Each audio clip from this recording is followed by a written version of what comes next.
마태복음 2장 1절부터 6절까지입니다. 동방 박사들이 받은 은혜. 우리가 배우고 있는 마태복음 2장의 주된 내용은 예수님의 탄생하심과 그 가운데 일어난 여러 가지 사건들에 대한 이야기들이 기록되어 있습니다. 지난 시간에는 예수님의 탄생하심에 대한 말씀에 대해서 배웠고, 오늘은 동방 박사들에 대한 이야기를 다뤄보려고 합니다. 본문 1절과 2절을 보시기 바랍니다. 헤롯 왕 때 예수께서 유다 베들레헴에서 나심에 동방으로부터 박사들이 예루살렘에 이르러 말하되 유대인의 왕으로 나신 이가 어디 계시냐? 우리가 동방에서 그의 별을 보고 그에게 경배하러 왔노라 하니. 여기서 보니까 예수님이 베들레헴에서 나셨을 때 동방으로부터 온 박사들이 예루살렘에 방문하여 유대인의 왕으로 나신 이를 찾고 있는 내용이 나와 있습니다. 동방 박사들이 찾는 유대인의 왕은 구약 성경 말씀에 예언되어 있는 메시아를 지칭하는 것입니다. 동방 박사들이 구체적으로 누구이며 어떻게 이방 민족인 그들이 메시아의 탄생에 대해서 알고 있었는지 성경에 자세히 나와 있지 않습니다. 그러나 성경학자들은 성경 원문에 보면 동방으로부터 온 박사들을 표현하는 단어가 바사와 관련되어 있다는 것을 발견하고, 이 동방 박사들이 바사 제국과 관련된 천문학을 연구하는 박사들이었다고 보고 있습니다. 바사는 우리가 잘 아는 페르시아 제국입니다. 과거 천문학을 연구하는 박사들은 나라 안에서 꽤 높은 지위를 가지고 있던 사람들이었습니다. 페르시아 제국에서 천문학을 연구하는 관리는 어떻게 해서 구약 성경에서 말씀하고 있는 메시아의 존재와 그의 탄생에 대해서 알고 있었을까요? 특별히 2절 마지막 부분에 보면 그에게 경배하러 왔다고 이야기하고 있습니다. 그들은 메시아가 그들의 경배를 받기에 합당하신 분임을 알고 있었습니다. 우리는 여기서 의문이 또 하나 생기게 됩니다. 그것은 바로 페르시아 제국은 유대 민족보다 더 크고 강대한 제국이었습니다. 그런데 그런 제국의 높은 지위에 있는 박사들이 굳이 로마 제국의 식민지에 속한 작고 작은 유대 민족에서 태어난 왕을 경배하기 위해서 머나먼 길을 올 필요가 있었을까요? 결론부터 말씀드리자면 동방 박사들은 구약의 말씀을 알고 있었고, 그러기에 메시아의 존재에 대해서 알 수 있었습니다. 그리고 구약 말씀을 통해서 유대인의 왕으로 태어나시는 메시아가 단순히 유대 민족의 왕만이 아니라 온 인류의 구세주가 되신다는 사실을 구약 말씀을 통해서 알고 있었습니다. 그러므로 온 인류의 구세주로 오신 메시아는 곧 자신들의 메시아요, 자신들의 구세주가 되신다는 사실을 믿고 있었던 것입니다. 그래서 그들은 이방 민족이었지만 유대인의 왕이자 온 인류의 구세주로 오신 메시아를 경배하러 왔던 것입니다. 본문 2절 말씀을 보시기 바랍니다. 유대인의 왕으로 나신 이가 어디 계시냐? 우리가 동방에서 그의 별을 보고 그에게 경배하러 왔노라 하니. 경배라는 말을 우리는 영접이라는 말로 바꿀 수 있습니다. 즉 동방 박사들은 메시아로 오신 예수님을 경배할 뿐만 아니라 그분을 영접하기 위해서 찾아온 것입니다. 즉 동방 박사들이 예수님을 찾아온 것은 그분을 경배하고 또한 그분을 그들의 구세주로 영접하기 위해서였던 것입니다. 동방 박사들이 이방 민족의 사람임에도 불구하고 메시아에 대해서 알고 그분을 경배하러 온 것 자체가 매우 놀라운 일입니다. 팔레스타인 땅에 있는 작고 작은 유대 민족에서 태어나신 예수님을 영접하러 온 것 자체가 매우 신비스러운 일입니다. 우리는 이 시간 동방 박사들이 예수님을 경배하고 영접할 수 있었던 이유에 대해서 살펴보려고 합니다. 그리고 동방 박사들이 예수님을 경배하고 영접할 수 있었던 이유를 통해서 저와 여러분이 배울 수 있는 교훈과 메시지는 무엇인지 알아보는 시간을 가져보도록 하겠습니다. 동방 박사들이 예수님을 경배하고 영접할 수 있었던 첫 번째 이유는 그들이 하나님의 말씀을 알고 있었기 때문입니다. 성경학자들은 동방 박사들이 다니엘과 연관이 있는 사람이라고 보고 있습니다. 다니엘은 유대 왕국이 멸망당하여 바벨론 제국의 포로로 끌려갔지만 하나님의 은혜로 느부갓네살 왕의 총애를 받고 고위 관리가 됩니다. 무엇보다 다니엘은 지혜롭고 명철했기 때문에 바벨론 제국에서 최고의 박사로 인정받았습니다. 다니엘이 워낙 뛰어났고 또한 성실했기 때문에 바벨론 제국이 멸망당하고 바사 제국과 페르시아 제국이 세워졌을 때에도 다니엘은 여전히 자신의 자리를 지킬 수 있었습니다. 다니엘이 뛰어났던 이유, 그의 지혜와 명철함의 근거는 하나님께 있었습니다. 하나님이 다니엘에게 그러한 능력을 주셨던 것입니다. 그는 바벨론 제국의 왕 느부갓네살에게도 그리고 그의 아들 벨사살 왕에게도 두려움 없이 하나님을 전했고 바사 제국의 왕에게도 하나님을 믿는 신앙을 숨기지 않았습니다. 그리고 제국의 왕들은 다니엘의 믿음과 신앙을 인정했을 뿐만 아니라 그가 믿는 하나님의 살아계심 또한 인정했습니다. 다니엘은 이처럼 역대 제국의 왕들에게 인정받는 관리요 총리까지도 했던 뛰어난 지도자였습니다.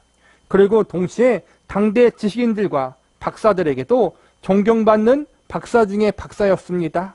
왕들에게도 두려움 없이 하나님을 증거했던 다니엘이었기에 자신들의 후배들인 제국의 박사들에게도 분명 하나님을 증거했을 것이고 구약 말씀들을 알려주었을 것입니다. 바벨론 제국, 바사 제국, 페르시아 제국 이렇게 3대 제국을 거쳐 다니엘은 역대 박사들 중에 가장 뛰어난 박사요 모든 이들에게 존경을 받는 사람이었습니다. 그러기에 다니엘의 가르침, 특별히 하나님에 대한 가르침과 구약 말씀에 대한 가르침은 아주 오랫동안 후배 박사들에게 권위 있는 가르침으로 받아들여졌을 것이고 오랜 세월이 흘러서도 계속 이어져 내려와 지금의 동방 박사들까지도 배우게 되었을 것입니다. 자신들이 가장 존경하는 대선배, 제국의 역사 가운데 가장 뛰어난 박사였던 다니엘은 자신이 가지고 있는 모든 지혜와 능력이 하나님께로부터 온 것임을 늘 강조했을 것입니다. 그리고 하나님은 온 세상의 창조주이시며 그분이 반드시 인류의 구세주가 될 메시아를 보내주실 것임을 가르쳐 주었을 것입니다. 이런 가르침을 오랜 시간 배워왔던 제국의 박사들은 마음속에 다니엘의 하나님은 과연 어떤 분이신가? 나도 다니엘의 하나님, 그분이 보내신 메시아를 만나고 싶다라는 간절한 사모함을 가지고 있었을 것입니다. 이러한 상황 가운데 메시아의 탄생 사실을 동방 박사들이 알게 되었고 그들은 메시아를 만나기 위해 그분을 경배하기 위한 기나긴 여행을 떠나기로 결심하게 됩니다. 동방 박사들은 이방인들이었기에 이스라엘 민족이 가지고 있었던 구약 성경을 온전하게 다 가지고 있지는 못했을 것입니다. 그러나 그럼에도 불구하고 자신들이 알고 있는 적은 양의 하나님의 말씀이지만 그 말씀을 통해서 하나님이 어떤 분이신지 알게 되었고 그 말씀을 통해서 메시아에 대한 소망을 가지게 되었습니다. 저와 여러분 모두 하나님 말씀을 완벽하고 다 알지는 못할 것입니다. 하나님 말씀을 완벽하게 다 알지는 못할 것입니다. 사실 저도 목회자지만 모든 성경 말씀을 다 알지 못합니다. 더 솔직히 고백하자면 이해하는 것보다 이해하지 못하는 성경 말씀이 더 많습니다. 우리는 겸손히 말씀에 대한 우리의 부족함과 연약함을 인정해야 합니다. 솔직히 우리의 무지를 인정해야 합니다. 그러나 그럼에도 불구하고 성경 말씀을 통해서 성삼위 하나님이 우리의 창조주이시며 구세주라는 사실을 우리는 알고 있습니다. 부족하고 연약하지만 그래도 예수님이 우리의 유일한 구원자라는 사실과 그분의 대속의 공로로 구원받는다는 사실을 알고 있습니다. 그리고 하나님의 은혜로 구원받은 주의 성도들이 어떻게 하나님 앞에 믿음으로 인생을 살아가야 하는지에 대한 부분에 대해서 알아가고 있는 중입니다. 모든 것을 다 알지 못하지만 복음의 말씀, 약속의 말씀, 하나님 말씀을 온전히 신뢰하고 의지하며 알아가고자 하는 노력과 겸손한 마음이 우리에게 필요합니다. 하나님 말씀을 많이 알고 있다는 것은 분명 소중하고 복된 일입니다. 그러나 하나님 말씀을 많이 알고 있다는 것 자체가 저절로 하나님을 바르게 믿고 예수님을 온전하게 영접하게 만드는 것은 아닙니다. 하나님 말씀을 그 누구보다도 많이 알고 있었던 이스라엘 민족은 메시아의 탄생을 기뻐하는 일, 그분을 경배하는 일에 실패하고 말았습니다. 이에 비해 하나님 말씀을 적게 알고 있었던 이방 민족인 동방 박사들은 메시아의 탄생을 기뻐했고 그분을 경배하는 자리에 나아갈 수 있었습니다. 많이 아는 것도 소중하지만 많이 아는 것보다 더 중요한 것은 하나님 말씀을 대하는 마음 자세라고 믿습니다. 많이 알지는 못하지만 내가 알고 있는 그 하나님의 말씀을 온전히 신뢰하고 그 말씀을 주신 하나님을 온전히 의지하려는 겸손한 마음, 간절한 사모함이 중요하다고 생각됩니다. 이러한 마음과 믿음을 가지고 하나님 앞에 나아간다면 하나님께서 우리를 도우시고 우리를 하나님이 더욱 깊이 만나고 알아가는 자리로 이끌어 주실 것을 믿습니다. 하나님의 말씀 앞에 우리의 고집과 아집을 버려두고 겸손히 하나님 말씀을 더욱 의지하는 자리로 나아가는 저와 여러분이 되시기를 기도합니다. 동방 박사들이 예수님을 경배하고 영접할 수 있었던 두 번째 이유는 동방 박사들이 하나님의 인도하심을 받았기 때문입니다. 본문 2절 말씀을 다시 보시기 바랍니다. 유대인의 왕으로 나신 이가 어디 계시냐? 우리가 동방에서 그의 별을 보고 그에게 경배하러 왔노라. 여기서 보니까 동방 박사들이 별을 통해서 메시아의 탄생 사실을 알게 되었다고 나와 있습니다. 많은 성경학자들은 동방 박사들이 별을 연구하는 사람들이었다고 보고 있습니다. 천문학을 연구하는 박사들이니 별과 관련된 현상에 대해서 그 누구보다도 잘 알고 있었을 것입니다. 자신들의 대선배이자 아주 오랫동안 많은 박사들의 존경을 받아왔던 다니엘이 가르쳐주고 알려주었던 구약 말씀들을 연구하면서 특별히 동방 박사들은 메시아의 탄생에 대한 말씀들을 관심 있게 연구했을 것입니다. 그리고 때마침 민수기 말씀, 메시아의 탄생을 예언하는 한 말씀을 보게 됩니다. 민수기 24장 17절에 보면 메시아의 탄생에 대한 예언의 말씀이 다음과 같이 기록되어 있습니다. 내가 그를 보아도 이때의 일이 아니며 내가 그를 바라보아도 가까운 일이 아니로다. 한 별이 야곱에게서 나오며 항규가 이스라엘에게서 일어나서 모압을 이쪽에서 저쪽까지 쳐서 무찌르고 또 셋의 자식들을 다 멸하리로다. 여기서 보면 한 별이 야곱에게서 나온다고 나와 있습니다. 동방 박사들은 이 말씀을 연구하던 중 진짜 특별한 별을 발견하게 됩니다. 이 별이 어떤 별이었고 어떤 현상을 나타내는지에 대해 성경이 기록하고 있지 않기 때문에 우리가 자세히 알 수는 없습니다. 무엇보다 이 별이 구약 말씀에 예언된 메시아의 탄생을 알리는 별임을 어떻게 알았는가에 대해서 성경은 침묵하고 있습니다. 그러나 하나님께서 메시아를 소망하고 있는 동방 박사들에게 특별한 계시로 이 별이 메시아의 탄생을 알리는 별임을 알려주셨다고 생각되어집니다.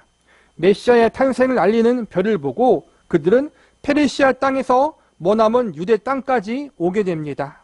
하나님이 별을 통해서 메시아의 탄생을 알리신 이유는 민수기의 예언을 성취하기 위해서고 또 하나는 이 동방 박사들을 위해서였다고 생각됩니다. 이 세상 그 어떠한 사람도 이 특별한 별이 메시아의 탄생을 알리는 것인지 몰랐습니다. 오로지 동방 박사들만 알았습니다. 동방 박사들이 천문학을 연구하는 사람들이었고 이들이 가장 잘하는 일이 별을 공부하는 일이었습니다. 과거 여리고성의 기생 라합을 구원하기 위해서 2명의 정탐꾼을 보내주신 것처럼 모압 여인 룻을 구원하기 위해서 나오미 가정의 실패와 실수를 사용하신 것처럼 하나님은 그분만이 아는 놀라우신 방법으로 택하신 자들을 구원하셨습니다. 동방 박사들도 마찬가지입니다. 동방 박사들은 다니엘이 가르쳐준 하나님 말씀을 통해 알게 된 메시아를 간절히 사모했습니다. 이러한 동방 박사들을 하나님은 그들이 가장 잘 아는 별을 통해서 이 별이 메시아의 탄생을 알려주는 징조라는 확신을 가지게 하시고 마침내 그들이 메시아를 경배하고 영접할 수 있도록 인도하신 것으로 볼 수 있습니다. 이러한 동방 박사들을 하나님은 그들이 가장 잘 아는 별에 대한 관측과 연구를 통해서 이 별이 메시아의 탄생을 알려주는 징조라는 확신을 가지게 하시고 마침내 그들이 메시아를 경배하고 영접할 수 있도록 인도하신 것으로 볼 수 있습니다. 10절과 11절 말씀을 보시기 바랍니다. 그들이 별을 보고 매우 크게 기뻐하고 기뻐하더라. 집에 들어가 아기와 그의 어머니 마리아가 함께 있는 것을 보고 엎드려 아기께 경배하고 보배압을 열어 황금과 유향과 몰약을 예물로 드리니라.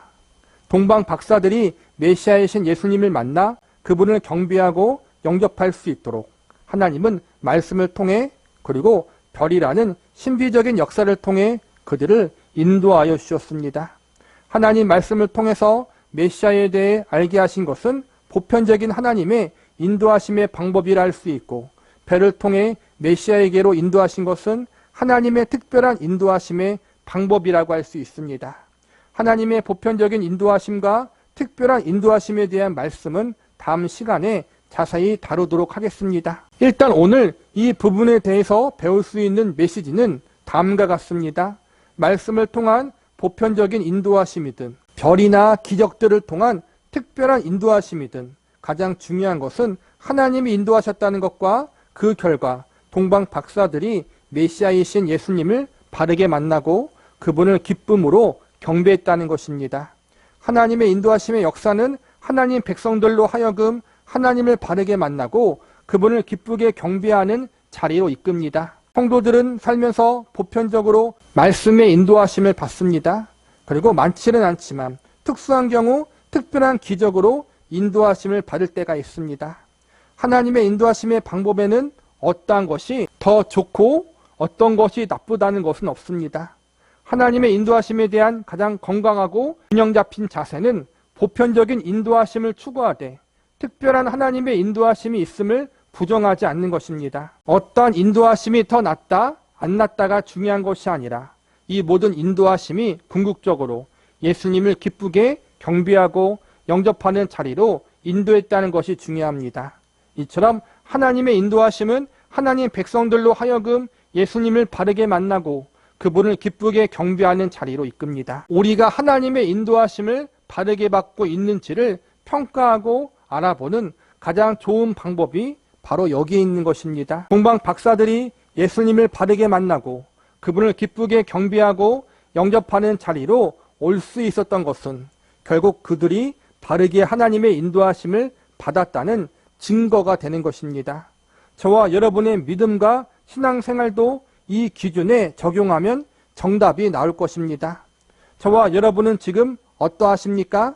하나님을 기쁘게 경배하고 있습니까? 예수님을 바르게 영접하는 자리에 있습니까? 우리의 믿음과 신앙을 이 기준을 근거로 하여 점검하고 반성할 수 있는 저와 여러분이 되시기를 바랍니다. 말씀을 정리하겠습니다. 오늘 우리는 동방 박사들이 예수님을 경배하고 영접할 수 있었던 이유에 대해서 배웠습니다. 동방 박사들은 하나님의 말씀을 알고 있었고 동시에 하나님의 인도하심이 있었기 때문에 메시아이신 예수님을 경배하고 영접할 수가 있었습니다. 하나님의 말씀과 인도하심을 통해서 이방인이었던 동방 박사들은 메시아이신 예수님을 경배하고 영접하는 자리로 갔지만 이와는 정반대의 상황이 예루살렘에서 벌어집니다. 본문 3절과 4절을 보시기 바랍니다. 헤롯 왕과 온 예루살렘이 듣고 수동한지라. 왕이 모든 대제사장과 백성의 서기관들을 모아 그리스도가 어디서 나겠느냐 물으니, 3절과 4절에 보면 동방 박사들이 예루살렘에 와서 메시아를 경배하러 왔다는 이야기를 합니다. 동방 박사들은 이방인들이었기에 구약의 모든 말씀을 다 알고 있지 못했습니다. 메시아의 탄생을 알리는 특별한 별이 나타났다는 사실을 발견한 동방 박사들은 당연히 유대인의 땅에서 메시아가 탄생하실 것이라고 생각했습니다. 그리고 또한 하나님의 백성이라고 불리우는 이스라엘 사람들이 이 사실을 가장 잘 알고 있었을 것이라고 여겼기에 당시 이스라엘의 수도 예루살렘으로 온 것입니다. 그런데 동방 박사들이 오기 전까지 아무도 이 사실을 알지 못하고 있었습니다. 이번엔 본문 6절을 보시기 바랍니다. 또 유대 땅 베들레헴아 너는 유대 고을 중에 가장 작지 아니하도다. 내게서 한 다스리는 자가 나와서 내 백성 이스라엘의 목자가 되리라 하였음이니이다. 이 말씀은 미가 선지서의 말씀인데 메시아가 어디에서 태어나게 되는지를 예언하고 있는 것입니다. 동방 박사들은 메시아가 어디서 태어났는지를 몰랐던 것으로 보아 미가서 말씀을 알지 못했던 것 같습니다. 그들이 비록 다니엘에게부터 전해 내려오는 하나님 말씀을 알고 있었지만 구약의 모든 말씀을 아주 상세하게 알지는 못했던 것입니다. 이에 비해 이스라엘 민족은 하나님에 대한 말씀을 그 누구보다 더 많이 알고 있었습니다. 즉 구약 성경을 온전히 다 가지고 있는 이스라엘 백성들이 알고 있는 말씀의 지식과 정보에 비해서 동방 박사들은 말씀에 대한 부족한 정보와 지식을 가지고 있었던 것입니다. 그러나 그럼에도 불구하고 이스라엘 민족은 메시아의 탄생하심에 대해서 아는 사람이 거의 없었습니다. 메시아가 오셨다는 사실을 몰랐습니다. 동방 박사들이 예루살렘에 오게 되므로 이제야 비로소 메시아의 탄생에 대한 소식이 예루살렘에 있는 헤롯 왕과 여러 지도자들에게 알려지게 됩니다. 무엇보다 예루살렘의 지도자들은 예수님이 어디서 태어나시는지도 동방 박사들보다 더 잘 알고 있었습니다. 그런데 어떻습니까? 그들은 예수님을 경배하지 않았습니다. 헤롯은 예수님을 죽일 음모를 꾸몄고 다른 지도자들은 아예 메시아의 탄생을 인정하지 않는 분위기였습니다.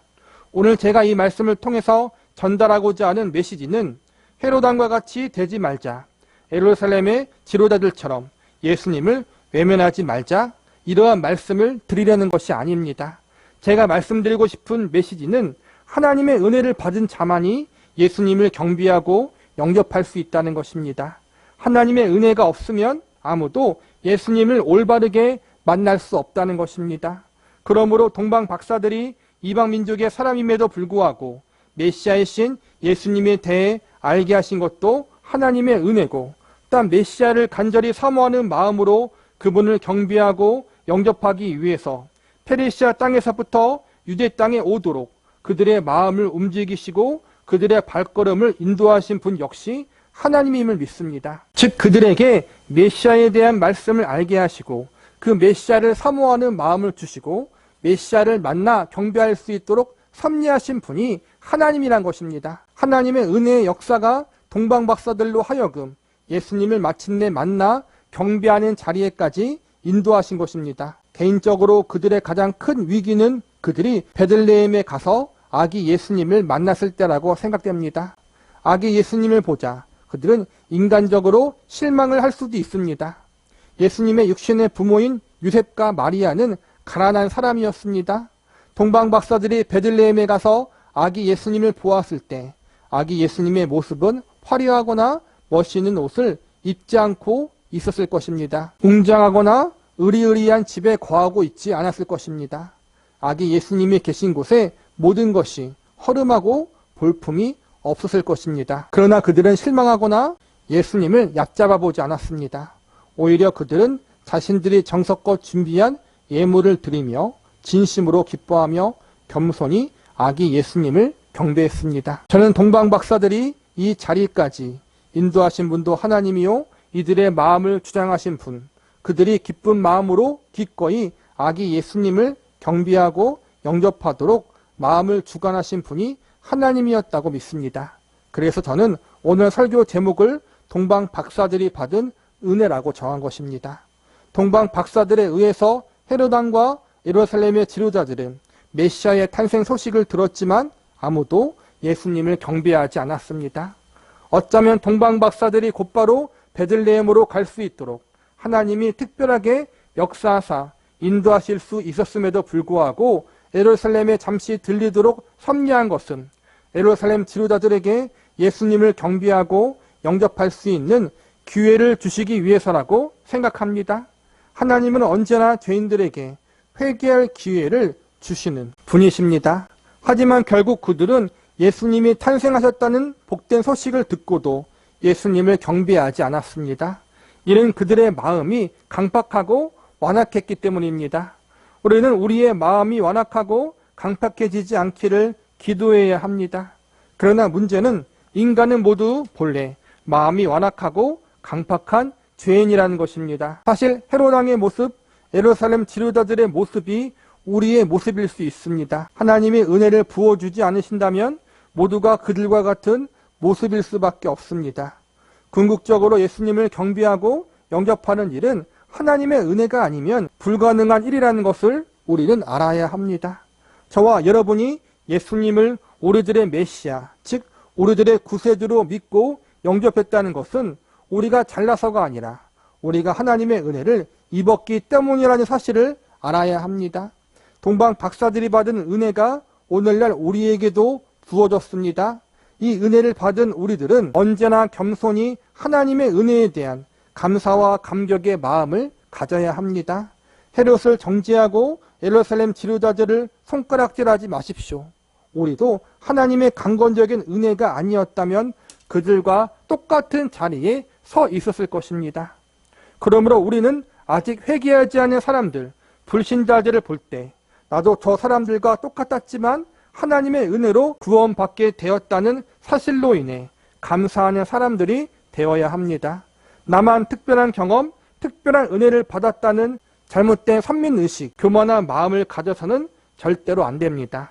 동시에 회개하지 않는 자들을 위해서 그들을 향한 궁휼한 마음을 품고 그들에게도 하나님의 은혜가 임하기를 기도할 수 있는 사람들이 되어야 합니다.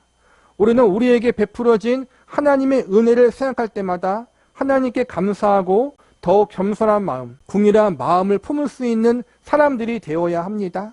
동방 박사에게 내려주셨던 하나님의 은혜들, 예수님을 바르게 만나고 그분을 기쁘게 경배할 수 있는 이 은혜들이 우리들의 인생 가운데 이미 임했고 앞으로도 계속해서 부어질 것을 믿습니다.